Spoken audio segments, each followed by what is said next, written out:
Greetings, ladies and gents, and welcome to this latest narration of the web series The Survivor Becomes a Dungeon. If you are new to the series, there is a playlist listed down below in the description, and as always, I hope that you enjoy. Chapter 66, With Maury Point of View. I never realized how refreshing it would be to talk about my experiences. Sure, the things that happened were horrible, but that was my life, and I have no doubt that I've been desensitized to many things. So to see Historietta react so vividly to the events of my past helped remind me of a few things I might have lost inside. How some things should make me feel sad, or how I should still be angry about the actions of others, instead of feeling all, grey about it. I told her about the first couple of months into the apocalypse, about the friends that I had made, the friends that I had lost, and the things I had to learn about interacting with ordinary people who weren't nearly as prepared as I had been, as well as all the things I'd seen as I journeyed along the western coast of Washington to Texas. At some point, she decided to tell her story, how she was reincarnated as an infant in the Count's household, and how she was one of 2 sisters and 3 brothers. She told me of her distant father, who only began paying attention to her when she showed promise to the household, or about the kidnappings that she had to endure from criminals trying to get a payday from her affluent father. Around then is when she met Herodias, who stumbled across her while hunting monsters in the woods after she managed to rescue herself from her kidnappers. She even talked about how she was still undergoing the trial set by his father for him and his 2 brothers.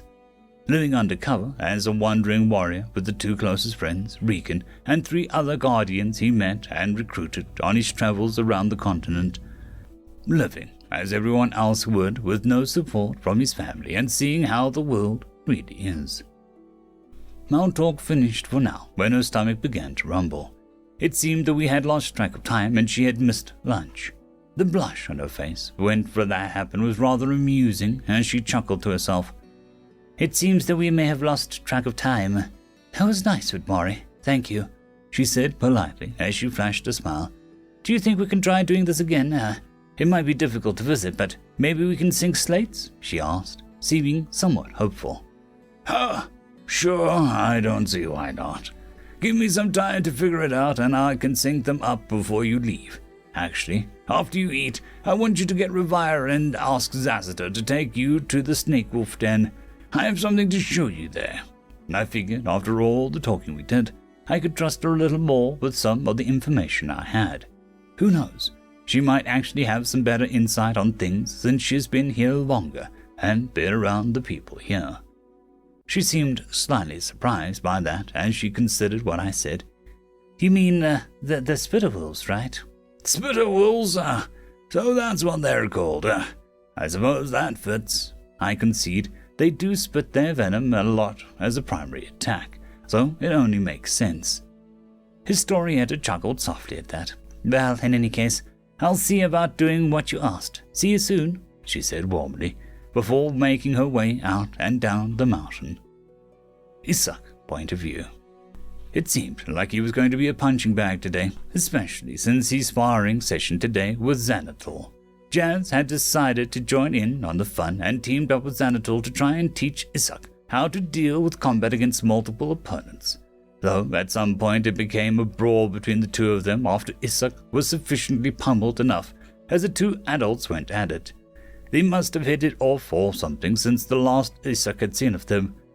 They were heading off into the woods together. It was just after lunch when Sylvia presented Isaac with a new set of armor, and it definitely looked rather wild. However, he loved it.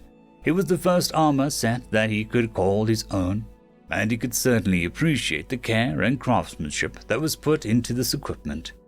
He had just finished strapping on his chitin arm guards when he stepped out from behind cover to present himself to the dwarf, who looked him over and whistled. "I was worried about how it would look once it was all put together, but you wear it well, Isaac. Get used to it, and I'll see about getting you some shaped metal tiles fitted on you. Apparently, Vitmori's finally got that forge going, according to Zassiter. So that we might be seeing some metal production soon." Isaac let out a rare smile as he looked himself over, admiring himself. I know Trisha's been rather anxious about returning to the forge. He then rolled his shoulders, testing the flexibility of his new equipment before frowning a bit. I don't really see the point in continuing my training as a guard. We've got rid of Maury and his beasts patrolling around and defending us. Right? He said, as he brought his arms up and ran his fingers along the chitin. Sylvia appeared surprised by the sudden change in topic. Having been reveling in the rare smile from the young guard, she wanted to say something, but you could tell he wasn't done yet and opted just to listen. He sighed softly. The only reason I've been training so hard was to make sure that we stay safe in this dangerous place, but now that we've got Rionum, Jazz, Revire, and even Rita amongst us, not to mention Xanadu and even Cinco, who are more than enough to defend this place, that's still not even considering everything that Maury is doing. I just wonder if it would be more useful for me to pick up a trade and be useful to the group instead of wasting resources swinging a sword around. Sylvia nodded intently, not finding any reasonable faults in his argument. However, she decided to speak up regardless as she walked up and gently dug a knuckle into his ribs and offered a smile as she looked up at the young man before her.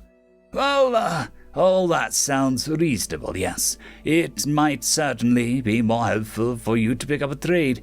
Perhaps carpentry with Wooty, or even hunting with Cinco. But don't ever think that your efforts are wasted. You are young, yes, especially in the eyes of a dwarf like myself.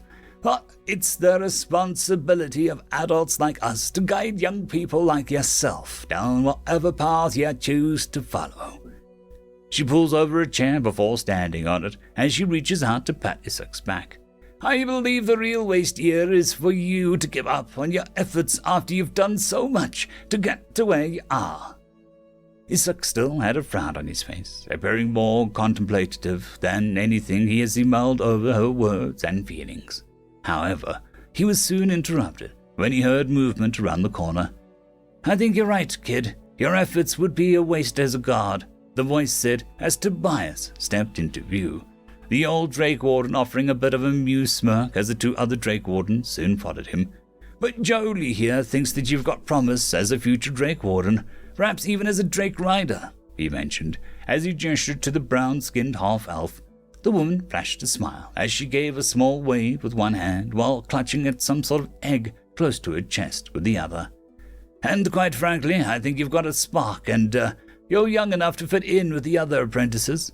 Unless you really want to give up and take a respectable trade instead, the older man taunted, though he was more egging Isaac on. Sylvia was about to snap at the man, but immediately caught on to what seemed to be happening here. Glancing over at Isaac curiously as the Drake Warden made their way over. Isaac scowled at the man's words, ready to pick a fight as the hand fell on the hilt of his blade while taking 2 steps forward. Though he quickly stopped in his tracks as Tobias continued to speak. He didn't really know what to make of the offer, though he had already made a promise to himself as he sighed and shook his head.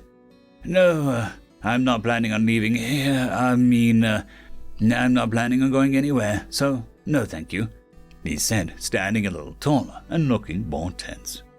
Tobias's brow quirked as he flashed a grin, reading the young man like a book as he stepped forward and clapped Isaac's shoulder, before then draping his arm around him and pulling him in close, loudly whispering as a conspiracy with the young man. Don't worry, kid. You won't be leaving your little sweetheart anywhere. We're moving in, he explained with a grin on his face. So, how about it?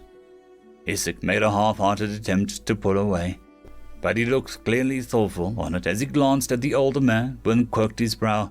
So, what do I have to do?